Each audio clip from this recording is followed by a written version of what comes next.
Terres et vignes de l'Aube avec la Chambre d'agriculture de l'Aube. Rassemblés pour innover.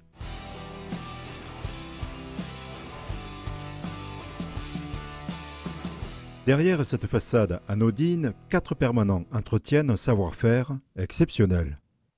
La poterie d'Amance et tuilerie Drouilly existe depuis 1892. Je tape la tuile pour lui donner un galbe, avoir un aspect vivant et traditionnel. Hormis la boutique, l'entreprise est habituellement fermée au public. Des visites par groupe dans les différents ateliers seront organisées à l'occasion de la 25e édition du Dimanche à la campagne, le 13 juin. La terre vient d'une carrière qu'on a à proximité, qui est extraite l'hiver et laissée au pourrissage, ce qu'on appelle, pendant une phase de 1 an. Après quoi, elle est rehumidifiée et retravaillée de cette manière ou d'une autre. Située au beau milieu de la campagne, en 2009, cette poterie et tuilerie fut l'une des premières à recevoir le label le plus prestigieux en raison de son excellence. Qui récompense les 1500 premières entreprises de France en termes d'innovation et de tradition à la fois. On a 7 méthodes de fabrication différentes, ce qui fait qu'on est quand même une entreprise à part, puisqu'on n'est plus qu'une vingtaine en France à travailler de cette façon. Au service des entreprises, cet atelier peut délivrer des conseils ou réaliser en sous-traitance des moules complexes pour l'aéronautique.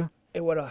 Ou comme ici, un biocomposteur imaginé par des designers. Les têtes de piston de voitures sont en céramique, c'est un vaste domaine. J'ai une commande de 300 là, pour les États-Unis, j'en ai aussi, le Made in France marche énormément dans les pays nordiques.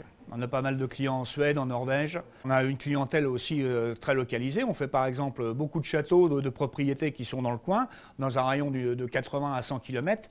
Et on a aussi beaucoup de clients particuliers qui viennent chercher leur poterie directement à l'usine. Après le renouvellement de son site internet, fort de l'accueil de près de 700 visiteurs lors des précédentes éditions du Dimanche à la campagne, la poterie d'Amance envisage de créer des ateliers éco-créatifs. Ce que pourront faire les gens le jour du Dimanche à la campagne, ça va être façonner des propres pièces.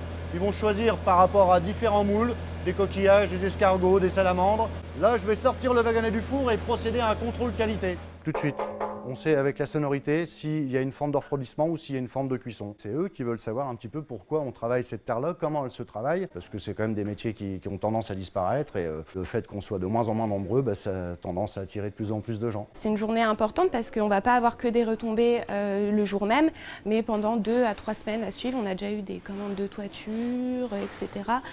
On fait connaître nos produits et nos nouveaux produits. Donc là, cette année, on va faire connaître les Oyas. Donc comme ça, le visiteur, il repart à la fin avec son produit, mais il sait d'où notre terre elle provient et comment son produit a été fabriqué. On est vraiment dans une démarche un petit peu de slow tourisme, je dirais. Tradition et innovation, la poterie d'Amance tuilerie de Drouilly ouvrira exceptionnellement ses portes le 13 juin.